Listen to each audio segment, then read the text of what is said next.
Sir कौन सा England से है? देन हम लोग का कनकेव रिफ्रैक्टिंग सरफेस, ठीक है। कनकेव रिफ्रैक्टिंग सरफेस, तो शेप कनकेव की, ये कनकेव रिफ्रैक्टिंग सरफेस है, क्लियर हो रहा है। कन्वेक्स अलग तरह, और ये पोल से पास की ये प्रिंसिपल एक्सिस है। इसके सेंटर ऑफ कर्वेचर वगैरह इस तरफ आएंगे क्योंकि इस तरफ इसका राउंड कंप्लीट होगा। ऑब्जेक्ट हम लोग रख रहे हैं रेयर मीडियम पे, ठीक है। ऑब्जेक्ट कहाँ पे है? Object at rare medium, rare medium, ठीक है। तो ये आप लोग इसको n1 मान लें, इसको आप लोग मान लें n2 और n2 ग्रेटर देन n1, ठीक है। n2 greater than n1। अब आप लोग देखो कि ऑब्जेक्ट से अगर गई रे ऑफ लाइट इस तरह से जाएगी, ये इस तरह से, ठीक है, ठीक है। और कौन सी रे है? ये इंसिडेंट रे, ठीक है, ठीक है जी। अब क्या होगा, इस पॉइंट ऑफ इंसिडेंस पर मीडियम चेंज होगी। ये n1 से n2 की तरफ जा रही है, रेयर से डेंसर की तरफ, तो आप लोगों को नॉर्मल लेना पड़ेगा। तो सपोज करें इधर से जो नॉर्मल ड्रॉ किया, ठीक है, वो आपको ये तो पता है कि सेंटर ऑफ कर्वेचर से पास करता है, तो इसको थोड़ा सा इस तरह से लेते हैं, ठीक है। बात ये आ गया C से, सेंटर ऑफ कर्वेचर से पास किया, ये एंगल आ गया I, आई आ गया ना सारा एंगल। लेकिन अब बात देखो, अगर रिफ्रैक्शन फेस ना करती तो ये रे कुछ इस तरह से जाती, पर रिफ्रैक्शन फेस करेगी, रेयर से डेंसर की तरफ जा रही है तो टुवर्ड्स नॉर्मल बेंड होगी। तो अगर ये जाती इस डॉट, ये जो डॉटेड लाइन ली, ये इस तरफ जाती तो अवे फ्रॉम द नॉर्मल, इस तरफ तो टुवर्ड्स नॉर्मल, व्हिच मींस ये इस तरफ जाएगी, इस तरह से। इस पे डाउट नहीं आएगा किसी को, बातें समझना। थोड़े एंगल आप लोगों को थोड़े से फोकस से देखना पड़ेगा क्योंकि छोटे-छोटे एंगल लगे बनने में, बात आ रही है सबको समझ, क्योंकि ये रिफ्रैक्शन फेस की है ना। अगर रिफ्रैक्शन फेस ना करती तो ऐसे जाती, लेकिन ये नॉर्मल की तरफ बेंड हुई तो इस तरफ गई। अगर इस तरफ गई तो प्रिंसिपल एक्सिस को इधर तो ये मीट करने वाली है। इसी को आप लोग एक्सटेंड करोगे तो बैक साइड लोगे। अब इधर से देखना, इसकी सेंटर में आनी इन दोनों के बीच में, तो इस पॉइंट पर आपको मिलेगी इमेज। समझ पा रहे ना, C और O के बीच में क्यों आ रही है? क्योंकि देखो ये रिफ्रैक्टेड रे अगर रिफ्रैक्शन फेस ना करती तो ऐसे जाती, और ये नॉर्मल है तो ये इस तरफ बेंड हुआ तो इन दोनों के बीच में आएगा ना। आ रही ना बात समझिए? तो आप लोगों का ये बन चुका है। अब एंगल्स आप लोग देखोगे तो ऑब्जेक्ट के साथ है अल्फा, इमेज के साथ बीटा और C के साथ गामा। इस पॉइंट को क्या लेते हैं हम लोग? M, और इधर से नॉर्मल लेना है N। क्लियर हो रही बात है? ये I एंगल क्लियर हुआ, ये वाली लाइन और ये I, ठीक है। इसको मैं इधर ऐसे कर देता हूं, ऐसे I, और ये R, ठीक है, ये I और ये R, इस तरह से। डाउट तो नहीं कोई? क्लियर है? आ रहे डाउट्स आ रहे? हाँ तो बोलो क्या डाउट है? क्लियर है ना सारा कुछ? तो अब इस पर आप लोगों के एंगल सारे बन चुके हैं। फिर से बेसिक काम करेंगे हम लोग। बेसिक काम क्या होता है? सबसे पहले ट्रायंगल ऐसी ढूंढनी है। अच्छा, इमेज क्या बनी? इमेज बनी आप लोगों की वर्चुअल इमेज। वर्चुअल इमेज, क्योंकि जिस साइड ऑब्जेक्ट है उसी साइड इमेज आई। याद रखें, कनकेव पर वर्चुअल ही बनती है, ये बात याद रखना। कनकेव पर वर्चुअली बनती है, रियल इमेज नहीं बनेगी। आप लोग ट्राई कर लेना, डायग्राम्स अलग अलग ऑब्जेक्ट को चाहे C से आगे भी रख के देखना, आपको मिलेगी वर्चुअल इमेज। ठीक है? तो ट्राइंगल आप लोग यूज कर रहे हैं। ट्राइंगल कौन सी लेंगे हम लोग? M। तो चलो M तो आना है, लेकिन I एंगल देखो कौन कौन से बीच में है। एक ये लाइन गई इंसिडेंट रही जो O तक गई, और एक ये सेंटर ऑफ कर्वेचर से, तो MOC आ गया, ट्राइंगल MOC। और इस पर एक्सटीरियर एंगल कौन सा आ रहा है MOC में? राइट, ये देखो ना, ये है इस तरह से M और O आ रहा है ऐसे, ये M है और ऐसे जाकर C है, ऐसे लाइन है। ये देखो ये गामा है, ये आप लोगों का I है और ये अल्फा। तो एक्सटीरियर एंगल है gamma. So gamma is equal to I plus alpha and I is equal to gamma minus alpha, है ना। और आप लोग टेंजेंट लेते हो तो ये बन गया I is equal to tan of gamma minus tan of alpha. Reason क्या दोगे इसके पीछे कि angles are very small, so I will be equal to tan gamma and tan of alpha. अच्छा, फिर आप लोगों का काम होता है tan गामा कैलकुलेट करना। तो आप लोग कैसे कैलकुलेट करोगे, इसी पे देखना। ये देखो परपेंडिकुलर, इसके सामने परपेंडिकुलर है mn, ठीक है। tan गामा क्या होगा mn over base that is nc, और अल्फा की बात करें तो क्या है mn ओवर on या no ले लो, डाउट नहीं इसमें कोई। नेक्स्ट स्टेप पे आप लोग mn कॉमन ले लें, mn कॉमन ले लो, क्या बचा 1 ओवर nc 1 ओवर no, इसको इक्वेशन 1 मान। क्लियर है बात। सेकंड क्या काम करोगे आप लोग, सेकंड काम किया जाएगा r के लिए ट्रायंगल देखनी पड़ेगी। सो r के लिए कौन सी ट्रायंगल देखोगे, एंगल ऑफ रिफ्रैक्शन। अच्छा, r के लिए देखना जरा, अब थोड़ा सा ये गई आप लोगों की नॉर्मल, ठीक है। आप थोड़ा सा डायग्राम आपको फोकस से देखना पड़ेगा, देखना। ये गई आपकी नॉर्मल, ठीक है। सो m से ये नॉर्मल गया, और ये है आपकी देखो रिफ्रैक्टेड रे। पर आप लोग इसका दूसरा देखो वर्टिकल एंगल, तो ये देखो ये गया है ये नॉर्मल बैक साइड एक्सटेंड, ये वाली, तो ये वाली आया इन दोनों के किस किस के बीच में, नॉर्मल और रिफ्रैक्टेड रे जो मैंने एक्सटेंड की है, उन दोनों के बीच का एंगल है r। ये सिर्फ ये वाला एंगल, डाउट तो नहीं आ रहा किसी को? No sir. समझ पा रहे हो ना? चलो थोड़ा अलग डायग्राम में बता देता हूं। क्या है, m है, और फिर आपकी लाइन आई है m से i की तरफ, ठीक है, और एक गई है m से c की तरफ, ऐसे और ऐसे।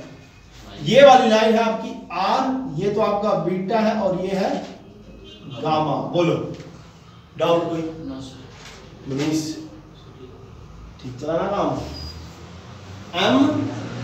MIC ट्रायंगल MIC क्या है, gamma is equal to beta plus r and r is equal to right gamma minus beta. Tangent, taking tangent both side, so tan of gamma minus tan of beta.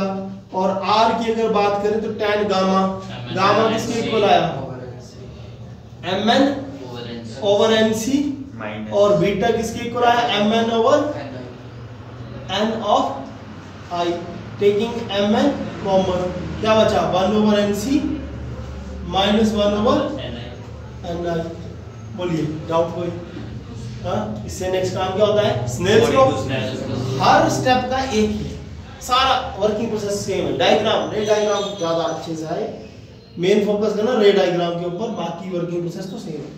So according to Snell's law, according to Snell's law, Snell's law क्या बोलता है, sine of angle of incidence over sine of angle of refraction is equal to n, और n क्या जिस side से रह गई, तो 1 से गई 2 की तरफ, which is n2 over n1।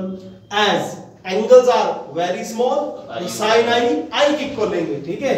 So sin i को हम लोग लिखेंगे i, और sin r को लिख देंगे r, और ये बन जाएगा n2 over n1। Cross multiply कर लो, n1 i equal to n2 r, और n1 i की वैल्यू आप लोग पुट कर दोगे इधर से इक्वेशन 1 से। सो इक्वेशन 1 से जैसे पुट करोगे ये बन गया, देखो mn bracket start 1 over nc minus 1 over no bracket close, और n2 की अगर बात करें तो n2 एज इट इज रख लो, और r की वैल्यू कितनी आ गई, ये mn bracket start 1 over nc minus 1 over ni। बोलिए। देन आप लोग mn से mn कटिंग करो, ये देखो mn से mn कट करो, तो क्या बन गया n1। अच्छा, एक और चीज कर लो साथ में कि point P and point N are very close, ठीक है। ये पॉइंट P और N are very close, so this NC को हम लोग ले लेंगे PC के इक्वल, क्योंकि NC बोले या PC बोले एक बराबर है, क्योंकि दोनों पॉइंट्स काफी क्लोज हो। और ये साइन कन्वेंशन का एक रूल है कि सारा डिस्टेंस हम लोगों को पोल से मेजर करना होता है, इस करके जहां भी n से डिस्टेंस उसको p से बना देंगे। तो नेक्स्ट 1 ओवर n0 को लिख देंगे po, ठीक है। और n2 आ गया, nc को फिर से pc, और ni को pi, अच्छा ये भी होगा। इससे नेक्स्ट आप लोग लगा दोगे साइन कन्वेंशन, और आप लोगों को साइन कन्वेंशन लगाने के लिए बेसिक नॉलेज होनी चाहिए कि distance in the direction of incident ray will be taken as positive while opposite to the incident ray will be taken as negative. इसका मतलब ये हुआ कि इंसिडेंट रे जिस डायरेक्शन में जा रही है, तो इंसिडेंट रे इधर से जा रही है इस तरफ है इंसिडेंट रेज। डिस्टेंस हम लोग p से मेजर करते हैं, तो p से इस तरफ आएंगे तो सारे डिस्टेंस को नेगेटिव लेने हैं। तो सबसे पहले आप लोग देखो p से c वाला distance that will be minus of r, ठीक है, क्योंकि रेडियस ऑफ कर्वेचर बोलते हैं इसको। p से i वाले को राइट, p से i को हम लोग बोलेंगे माइनस ऑफ v, और p से o को माइनस u, राइट, p से o को बोलेंगे माइनस u। सारे ही नेगेटिव आए हैं, तो सारी वैल्यूज ये जितने भी लिए हम लोगों ने pc, pi, po सबकी वैल्यूज इस पर पुट की जाएगी। तो ये बन जाएगा n1 1 over minus r plus, अच्छा minus plus minus minus minus 1 over u, तो ये माइनस माइनस प्लस बन गया, ठीक है। और उससे आगे आ गया n2 और bracket start 1 over pc minus का बन गया r, और pi फिर से माइनस माइनस प्लस हो गया 1 ओवर v। अब आप लोग r इकट्ठे कर लो, तो ये बन गया देखो minus n1 over r plus n1 over u और minus n2 over r plus n2 over v। Brackets open की, अब r इकट्ठे, ये है r और ये, इसको ले जाओ इस तरफ, तो ये बन जाएगा देखो माइनस n1 ओवर r, ये प्लस का हो जाएगा प्लस n2 ओवर r, ये टर्म गई इस तरफ पॉजिटिव की, इसको ले जाओ दूसरी तरफ, तो ये जो पहले से पड़ा है वो है n2 ओवर v, और दूसरा आ गया माइनस n ओवर u। इधर से आप लोग r कॉमन ले लें, इसको लिख सकते हैं हम लोग n2 माइनस n1, और ये गया n2 over v minus n1 over u, which is the result, ठीक है। ये हम लोगों का रिजल्ट आ गया, कही ना बातें।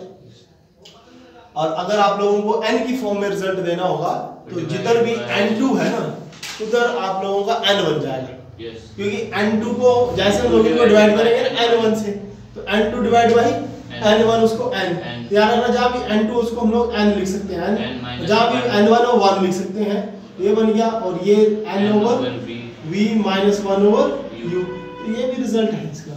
तो आपको देखना है किस फॉर्म में आपको न्यूमेरिकल में n1 n2 की वैल्यूज दी है तो अच्छा है, नहीं अगर n की वैल्यू दी तो आप लोग ये यूज कर लो।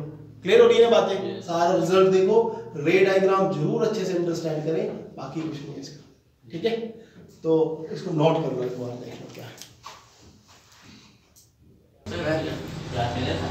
ऑब्जेक्ट है आप लोगों का डेंसर मीडियम पे, ठीक है, ऑब्जेक्ट आपका डेंसर मीडियम पे, और इमेज मैंने पहले बोला है कि जो आपका कनकेव है उस पर वर्चुअल ही बनेगी, और वर्चुअल इमेज का मतलब क्या हुआ कि उसी साइड बन जाएगी, ठीक है। तो आप लोग ट्राई करें एक बार डायग्राम किस तरह से बन रहा है, इजीली बन जा रहा है, ऐसा कोई डिफिकल्ट आना नहीं है। तो वो ये कनकेव आ गया आपको होगा, और इस पर ले ली हम लोगों ने ये प्रिंसिपल एक्सिस, ये पोल से पास की, और क्वेश्चन के अकॉर्डिंग ऑब्जेक्ट डेंसर मीडियम पे है, तो ऑब्जेक्ट ले लेते हैं इस तरफ O पे, और इधर से एक रे गई इस तरफ, ठीक है, और इधर से आप लोगों ने लेना है नॉर्मल, तो ये लो जी नॉर्मल, ठीक है, और ये नॉर्मल आ गया आपका सेंटर ऑफ कर्वेचर से पास करेगा, ठीक है। अब क्या होने वाला है वो मेन बात आती है, अब अभी होगी अभी। और इस तरफ अगर रिफ्रैक्शन फेज ना करती, तो ये रे देखो रिफ्रैक्शन फेज ना करती वाली बात कर रहा हूं, ठीक है, ये इस तरह से जाती है ना स्ट्रेट आगे, पर रिफ्रैक्शन फेज करेगी, और ऑब्जेक्ट है डेंसर मीडियम पे, which means n2 refractive index है, और n2 ग्रेटर देन है n1, व्हिच मींस ये डेंसर मीडियम है, तो रे ऑफ लाइट जो है वो नॉर्मल से अवे है ना, अवे फ्रॉम द नॉर्मल। तो अब इसका अबे क्या होने वाला है, देखो ये थोड़ा सा इस तरह भेज देते हैं इसको, ऐसे थोड़ी सी इसका कर्व थोड़ा कम कर देते हैं ताकि डायग्राम थोड़ा अच्छा लगे, और तो क्या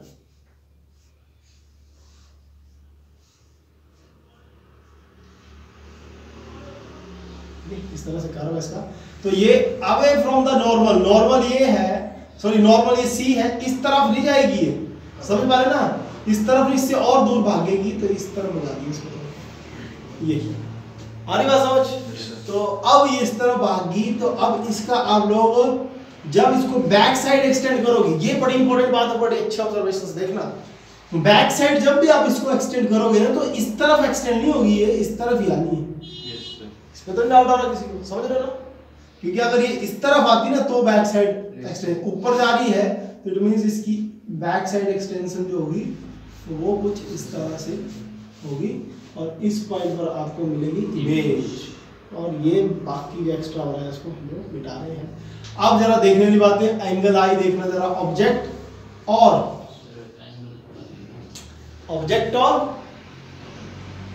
इमेज नॉर्मल के बीच में, तो कौन सा ये है नॉर्मल आई, और आर इस तरफ से ये, और ये है,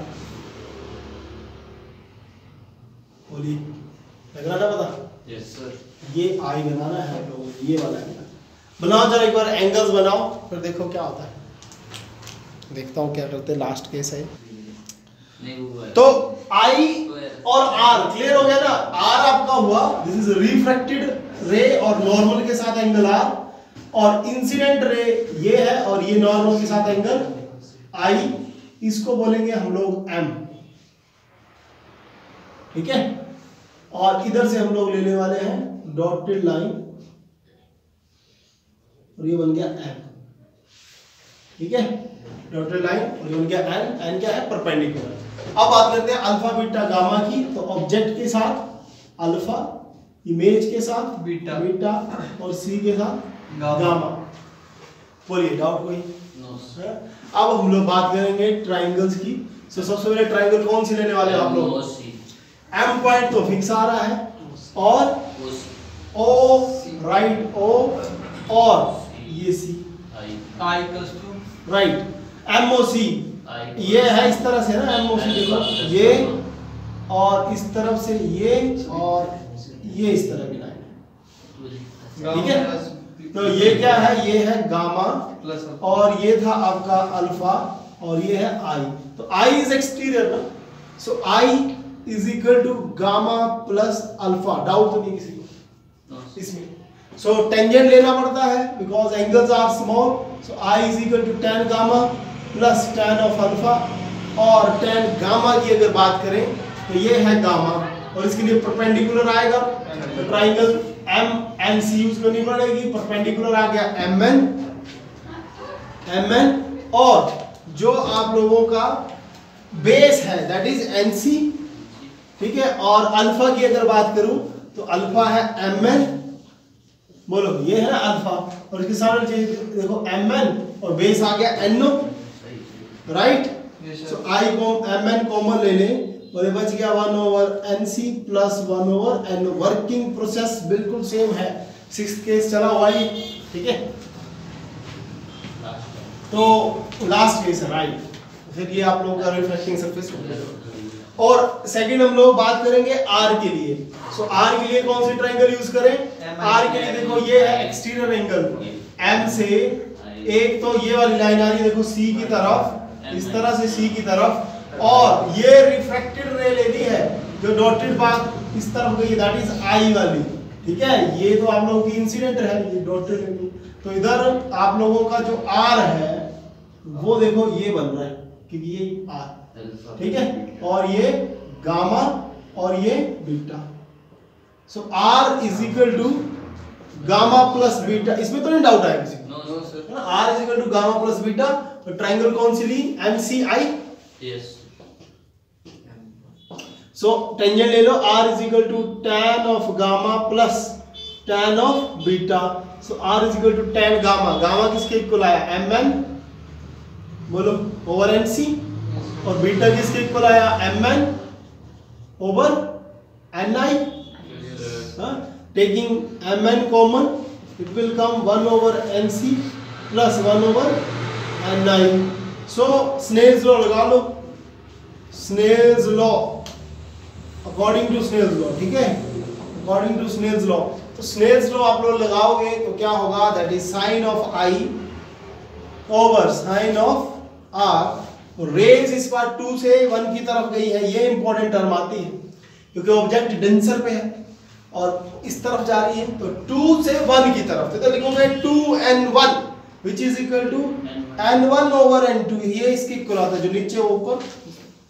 एज एंगल्स आर स्मॉल, ठीक है, एंगल्स अगर स्मॉल है so it will sine I will be equal to I and sine R will be equal to R, so it will become n1 over n2। ये terms आप लोगों ने लिखनी है कि एज एंगल्स आर स्मॉल, मैं बार बार repeat किया, ये सारा कुछ मैं तो मुंह से बोल रहा हूँ, तुम लोग पेज पे लिखोगे क्योंकि तुम्हारी सीट जाएगी चेक होने, तो आप लोग लिखोगे सारे टर्म्स कि as angles are very small so sin I will be approximate equal to I and sin R will be approximate equal to R, सारा कुछ लिखना है। सो I ओवर R बन गया, ये n1 ओवर n2 बन गया, क्रॉस मल्टीप्लाई कर लें तो बन गया I into n2 is equal to n1 into R, ठीक है।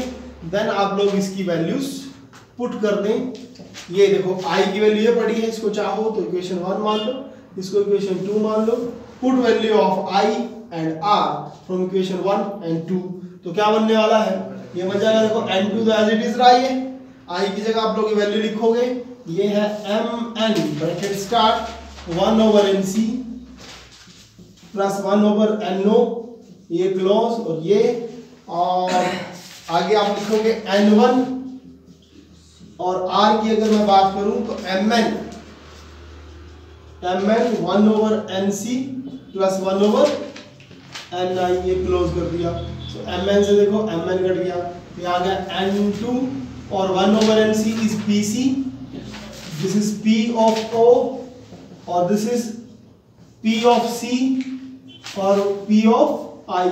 हुआ क्या है, जिधर भी n तो उसको मैं p में कन्वर्ट किया है।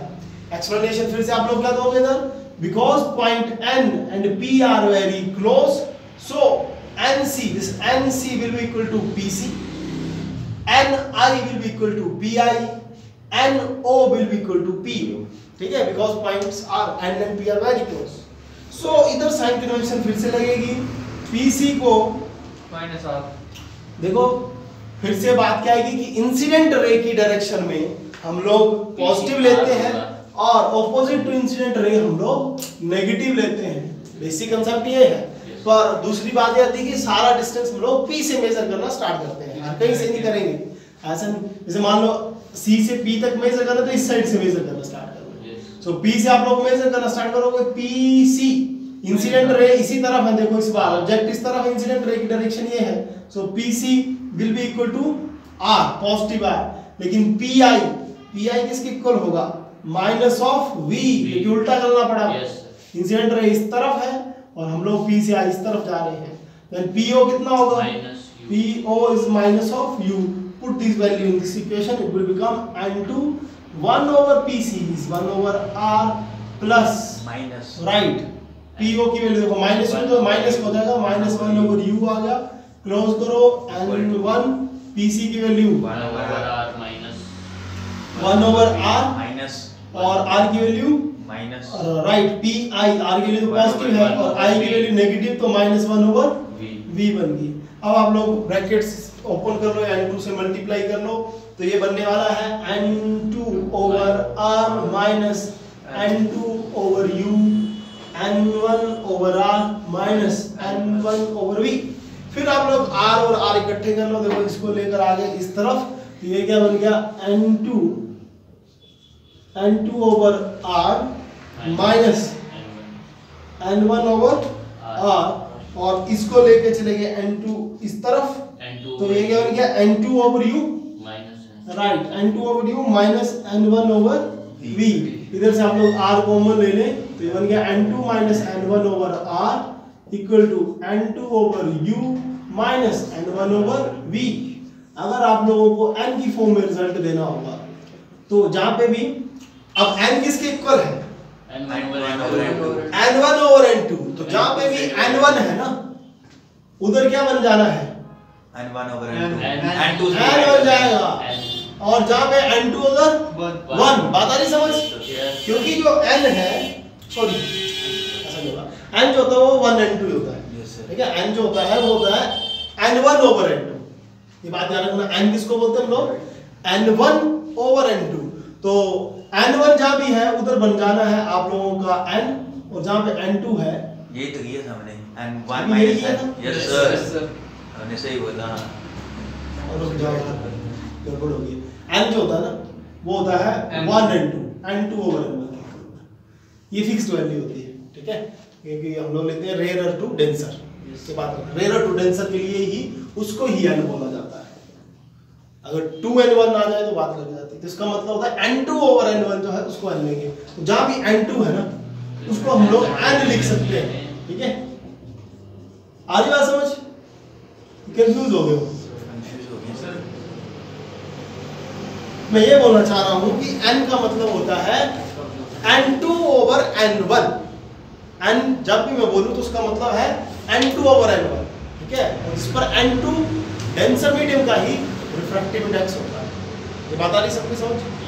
तो n2 जहां भी है मैं क्या कर रहा हूं उसको अगर n1 से डिवाइड कर दूं तो ये बना रहा n2 over n1 तो उसको n लिख लिया, n1 over n1 कट के 1 आ जाएगा। जहां भी n2 होगा रहना जाना है। बाकी ज्यादा कंफ्यूज मत हो जाओ, आप लोगों को इतने तक ही, ठीक है। रिजल्ट्स देख लो एक बार, फाइनल रिजल्ट्स क्या बन रहे हैं। कुछ कंफ्यूजन है तो आप लोग बोलो, फिर बात करते हैं।